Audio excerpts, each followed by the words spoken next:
Alhamdulillah. Baik. Sebelumnya saya ucapkan banyak terima kasih karena Ibu sudah bersedia untuk saya wawancara dalam rangka melaksanakan salah satu tugas Cikmat. Di sini saya ingin mewawancara Ibu selaku kepala sekolah di SD Negeri Manunggal dalam pengambilan keputusan.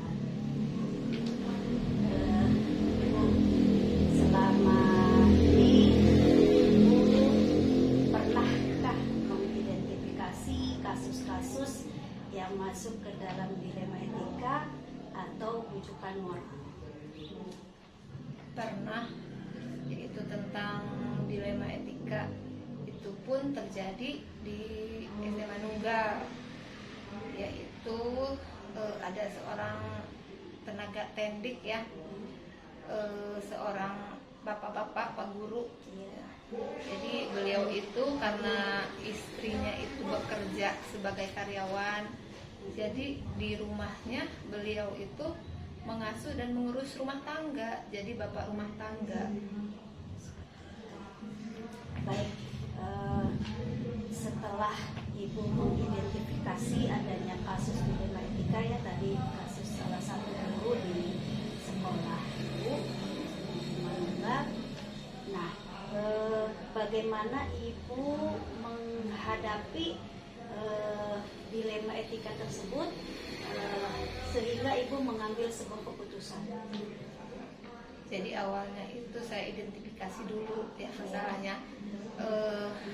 Ternyata setelah diidentifikasi, selain jadi bapak rumah tangga ya beliau itu, jadi akibat dari itu beliau itu ke sekolahnya ya rada siang gitu ya. Makanya sudah saya ingatkan juga sebelumnya bahwa aturan itu seperti ini.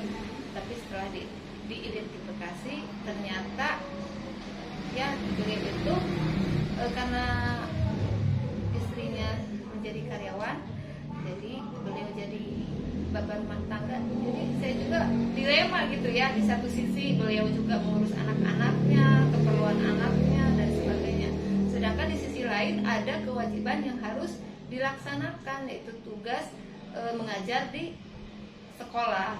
Secara beliau juga sudah kategori 2, jadi sudah saya ingatkan Ya tapi ya begitulah intinya, saya juga kena dilema itu ya. Lalu setelah ada dilema itu, langkah terakhir yang ibu lakukan mungkin dengan cara seperti apa gitu untuk memutuskannya, apakah akhirnya membiarkan atau seperti apa? Jadi bukan dibiarkan ya tadi. Setelah saya ingatkan, beliau itu tetap, ya maksudnya agak walaupun agak siang, kemudian beliau juga karena ada tanggungan anak satu ya di rumah, dan beliau juga sudah yatim piatu ya, tidak punya orang tua, jadinya dengan konsekuensi anaknya dibawa ke sekolah seperti itu. Baik, selama ibu menghadapi kasus itu, apakah ada tantangan tersendiri gitu yang ibu hadapi untuk akhirnya memutuskan hal seperti itu? Tantangan seperti apa?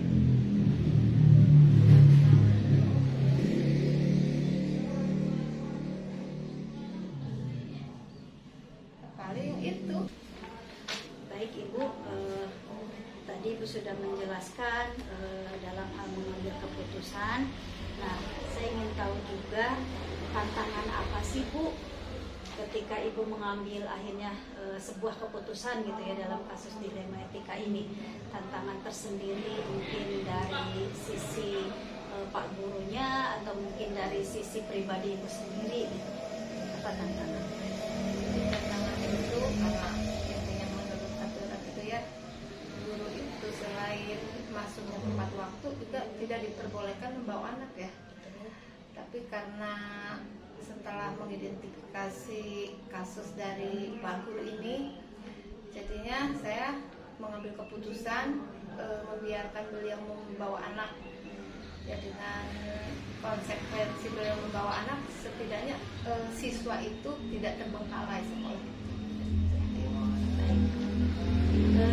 Ada jadwal tertentu atau tata kala waktu gitu ya untuk menyelesaikan sebuah kasus atau insiden aja, atau bagaimana gitu untuk ibu bisa mengambil keputusan?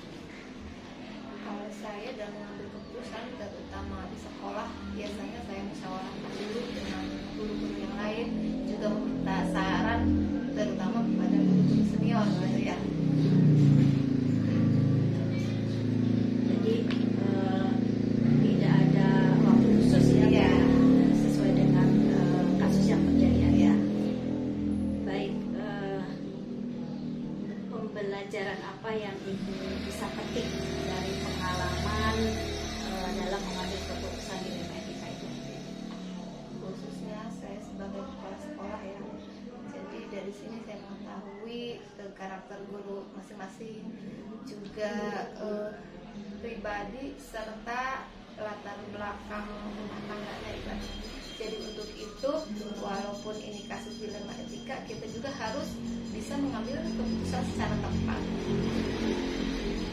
Baik ibu, saya sudah mewawancara ibu.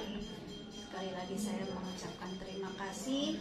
Semoga kedepannya ketika ada kasus-kasus dilema etika di sekolah atau di tempat pekerjaan ibu bisa menyelesaikannya dengan seperti ini. Terima kasih atas waktunya.